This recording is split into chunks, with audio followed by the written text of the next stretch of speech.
Hello, everyone. My name is Elena Carter. I live in Austin, Texas, in a quiet neighborhood where the mornings smell like coffee and sun-warmed asphalt, and the nights are calm enough that you can hear your own thoughts again. I'm 34 years old. I'm a mother. I'm divorced. And I run a company that my past self would never have believed I was strong enough to build. This isn't a motivational story. This is a survival record. If this were a documentary, the camera would open on a woman tying her son's shoes in the morning rush, phone buzzing with board meeting reminders, sunlight cutting through the kitchen window. You wouldn't guess that 10 years ago, I was sitting on the edge of a bathtub, holding divorce papers with shaking hands, wondering how a life could collapse so quietly. But that's how it always happens. Not with explosions, with silence. My son's name is Noah. He's 6 now. He doesn't remember the nights I cried quietly in the car so he wouldn't hear me. He doesn't remember his father's voice raised in irritation, not anger, something worse, disappointment, the kind that makes you feel small. Good. He deserves a cleaner memory. People like to ask, how did you get here? They expect a business answer. They don't realize the story begins with love, the naive, hopeful, life-planning kind. I met Ryan Mitchell when I was 23. Chicago, a mutual friend's rooftop party. It was summer, and I remember the city looking cinematic that night. Orange lights, loud laughter, music bouncing off concrete walls. Ryan was charming in a way that felt effortless. Clean haircut, calm smile, someone who knew how to listen just long enough to make you feel seen. He asked thoughtful questions. Where I grew up, what I wanted to do. I said journalism. Maybe documentary work. I wanted to tell stories that mattered. He smiled and said, "That's ambitious. I like that." That sentence hooked me more than it should have. Ryan worked in finance, structured, stable, the opposite of my soft-spoken dreams. He didn't belittle them, not at first. He anchored them, or so I thought. We fell in fast, too fast. But when you're young, fast feels like fate. He'd bring coffee to my apartment. He held doors open. He said things like, "I've never met anyone like you." I believed him. The warning signs only make sense in hindsight. He'd interrupt me just slightly when I spoke for too long. Correct my memories in public, smiling while doing it. Offer advice that felt strangely like permission. "You don't have to push yourself so hard," he'd say. "I've got us." At first that felt like safety. Then we got married. Small ceremony. Families smiling. My mother crying happy tears. I remember looking at Ryan at the altar and thinking, I made it. I'm safe. That's the lie women are taught to crave. Marriage changed the temperature. Not immediately. Slowly. Like a room cooling 1 degree at a time until you don't realize you're freezing. He didn't like my late nights working on freelance projects, didn't like how much time I spent chasing ideas, didn't like that my ambitions didn't fit cleanly into his plans. "Once we have kids, you'll slow down anyway," he said once, casually. I laughed. I shouldn't have. When I got pregnant with Noah, Ryan was proud, but differently proud than I expected. Like ownership, like he'd completed a milestone. My world shrank around diapers, sleepless nights, and a house that never felt quiet enough. Ryan's career rose while mine faded politely into the background. He'd come home tired. I'd come home invisible. By the time Noah was 3, I felt like a supporting character in my own life. Ryan criticized without shouting, dismissed without cruelty. That's what made it dangerous. He'd sigh when I talked about restarting my career, ask if I really needed new clothes. Joke about how emotional I was getting lately. "You've changed," he'd say. What he meant was, "You've noticed." The night everything broke wasn't dramatic. It was a Tuesday. No yelling, no objects thrown, just a sentence delivered with surgical precision. "I don't think you contribute much anymore." Something in me cracked so quietly I almost missed it. The divorce came fast after that. Ryan hired a lawyer before I did. He spoke calmly. Reasonably. He positioned himself as the stable provider. I was tired, broke, scared, holding a child who needed me more than I needed pride. He moved on within months. I moved into survival. A smaller apartment, a cheaper car, long nights learning skills I'd once abandoned. Remote jobs, online courses, freelance contracts accepted at humiliating rates. There were nights I sat on the floor after putting Noah to sleep and whispered, "Just get through this week." Week by week I did. What Ryan never understood, what he never bothered to learn, was that he hadn't broken me. He'd released me. If this were a documentary, the narrator would pause here. They'd say something dramatic like, "What happened next changed everything." But the truth is quieter. No revenge yet. No success montage, just a woman rebuilding muscle in places she didn't know she had. And this is where my real story begins. Subscribe to my channel, please. Let's continue the story. If you asked Ryan when my comeback started, he'd say it never did. That was his biggest mistake. After the divorce, life didn't feel like freedom. It felt like standing in the middle of a demolished house, holding one salvageable chair, wondering where to begin. The court called it an amicable separation. I called it exhaustion, winning over outrage. I got the apartment in Austin because it was cheap and close to a decent school. One bedroom for Noah, one living room that turned into my office at night. Boxes stacked like unfinished chapters. No inspiring view, just bare walls and a ticking clock. Every documentary about success skips this part. They cut straight to the victory. But this part, this is where the spine grows. Ryan paid child support on time. Always on time. He liked things clean that way. Financial responsibility without emotional responsibility. When Noah stayed with him every other weekend, Ryan posted pictures, zoo trips, baseball games, smiling captions. Best dad ever. I stopped looking. I didn't want curated happiness. I wanted control over my future. At night, after Noah fell asleep with one hand gripping my shirt, I sat at the folding table. I called a desk and worked until my eyes burned.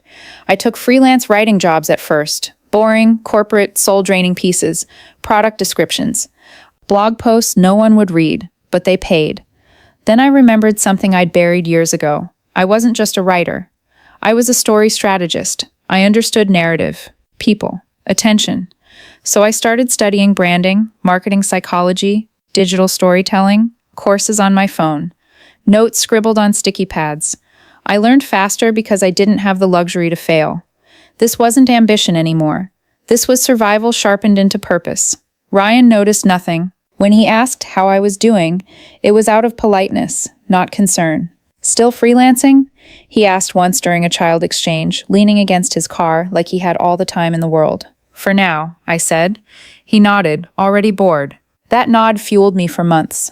The first client who changed everything was a local wellness brand run by a woman named Marissa Cole.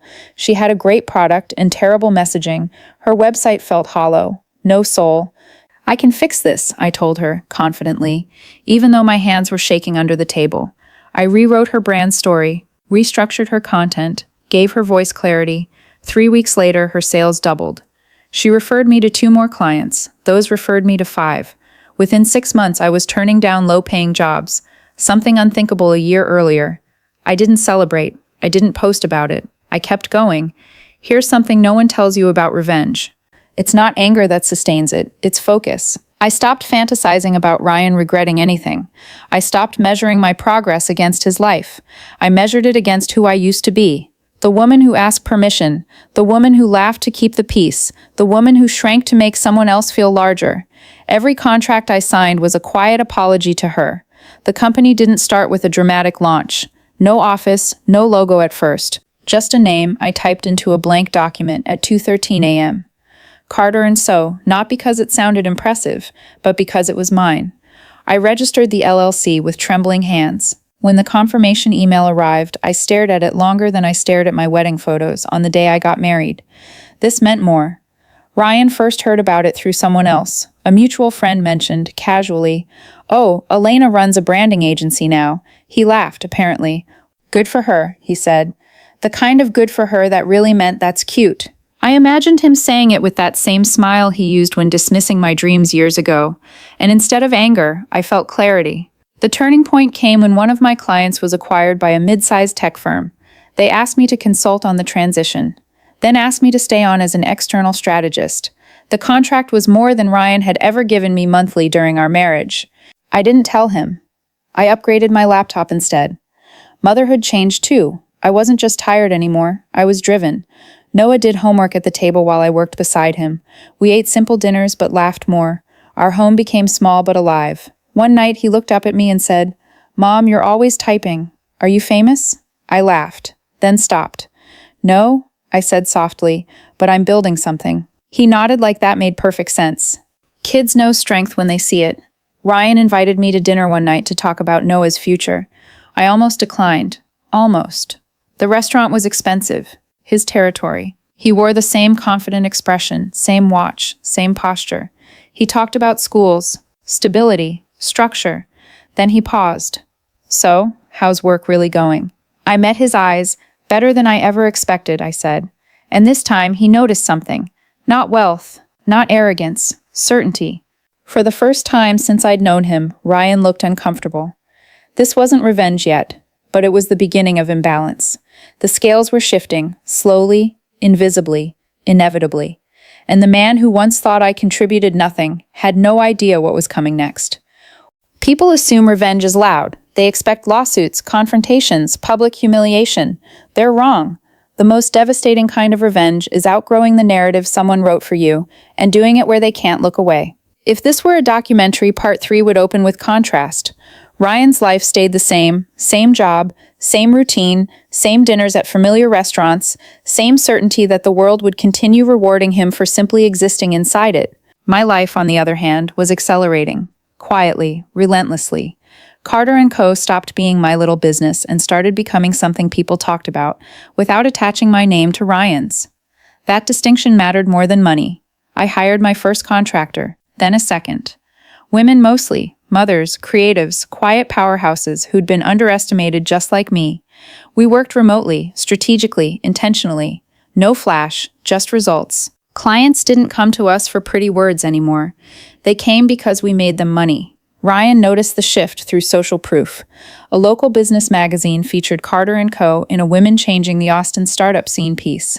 Small article, big impact. My inbox exploded. Ryan's text came an hour later. Didn't know you were doing interviews now. No congratulations, just surprise. I waited 15 minutes before replying.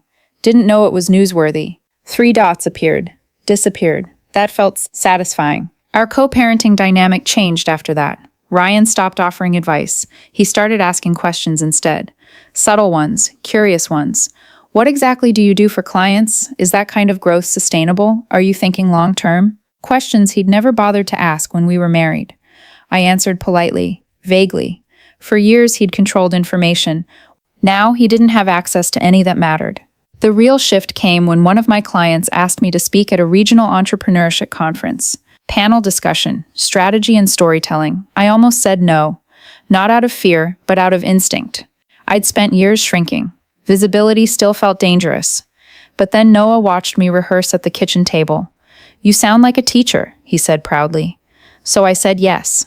On stage, under soft lights, I spoke the truth without realizing it was revenge. I talked about invisibility, about rebuilding from quiet despair, about how women aren't unambitious. They're just busy surviving systems designed to exhaust them. The audience listened. Men nodded. Women leaned forward. Afterward, people lined up to talk to me. Founders, investors, operators. Someone asked, "How did you get so confident?" I smiled. I had no other choice. The clip circulated online. Ryan saw it. I know because the call came the next morning. "I didn't know you were like this now," he said. There was a pause after like this that spoke volumes. I pictured him alone in his condo, watching a version of me he'd never bothered to imagine. Articulate, grounded, respected. "People change," I replied. Another pause. "You never talked like that when we were together." I almost laughed. Instead, I said the truth. "You never listened. The revenge wasn't my success. It was his confusion." Professionally, things escalated. A venture-backed company hired Carter & Co. for a 6-month retainer, then extended it to a year, then referred us to another firm. I hit my first 7-figure year quietly. No announcement, no post. I upgraded our apartment instead. Bigger windows, natural light, a room just for work, and a separate one just for rest. For the first time in my adult life, I felt spacious. Ryan tried to reclaim relevance. He criticized my schedule, questioned Noah's routines, suggested private school alternatives, schools that fit his income bracket, not knowing mine had surpassed it months ago. "I can afford it," he said once. I met his eyes calmly. "So can I." That moment shattered something behind his gaze. Men like Ryan don't fear strong women. They fear irrelevance. Word reached me that he'd started dating someone younger. Ambitious, impressionable. I felt nothing. No jealousy, no bitterness, just distance. The opposite of love isn't hate, it's indifference. The final straw, the moment where revenge stopped being theoretical and became undeniable, came during a mediation meeting about Noah's schooling. Ryan brought his lawyer, I brought mine. Numbers were presented, projections, costs. Ryan spoke confidently. We'll need to account for Elena's limited income capacity. My lawyer cleared her throat. Actually, Elena's firm recorded a significant increase this year. She slid documents across the table. Ryan looked, then looked again. For the first time since I'd known him, Ryan went quiet. No comments, no corrections, no sighs, just silence. And in that silence was the acknowledgement he'd denied me for a decade. I had surpassed him. After the meeting, Ryan followed me to the parking lot. I didn't know you were capable of this, he said. I opened my car door. That, I replied gently, was never my limitation. This is the moment every revenge story promises. But it didn't feel triumphant. It felt complete. Because revenge isn't about watching someone fall. It's about watching yourself rise so high they can't reach you anymore. If this were a documentary, the final shots wouldn't be dramatic. No villain speech. No courtroom applause. No slow clap. Just an ordinary morning. Because real victory doesn't need an audience. I wake up before the sun now, not from anxiety but from habit. Austin mornings are quiet in a way that still surprises me. I make coffee while Noah sleeps, laptop open on the kitchen island, emails already waiting. The difference is this: none of them scare me anymore. Carter & Co. doesn't need me to be everywhere now. The systems work. The team runs meetings without me. Clients respect boundaries because I enforce them. That's success no one taught me to want. Ryan faded from my daily life the same way he once faded me out of his. Gradually. He still shows up for Noah. He's not a villain, just a man who confused control with love and presence with worth. I stopped needing him to understand that. Some people never evolve far enough to recognize the consequences of their limitations. Closure came unexpectedly, not through an apology, through insignificance. The final conversation between us didn't happen in a courtroom or a therapist's office. It happened over coffee, my suggestion, not his. We sat across from each other like two people from separate timelines. He looked older, not aged, just dimmed. I looked comfortable in my own space for the first time since I'd known him. You really built something, he said quietly. I nodded, yes. No defensive tone, no softening, just truth. I should have supported you, he added. There it was. Not remorse, recognition. I smiled kindly. That would have been a different life, and it would have, but not the one I was meant to live. Revenge stories usually end with the antagonist losing everything. But Ryan didn't lose his job. He didn't collapse financially. He didn't beg. What he lost was authority over my story, and that's permanent. Noah is older now. He watches me with the same calm confidence I once wished someone had shown me. One night he asked, Mom, were you scared when you started your company? I thought about it. Yes, I said, every day. So why didn't you stop? Because quitting would have taught him the wrong lesson. But I didn't say that out loud. Instead, I said, because fear isn't a stop sign. It's a direction. He nodded like he'd remember that forever. If this were a novel, the closing paragraph wouldn't mention wealth or growth charts. It would mention agency. I don't win because I'm richer. I win because I own my time. I win because my voice no longer shakes when I speak. I win because my son watches a woman who doesn't disappear to be loved. This story isn't about divorce.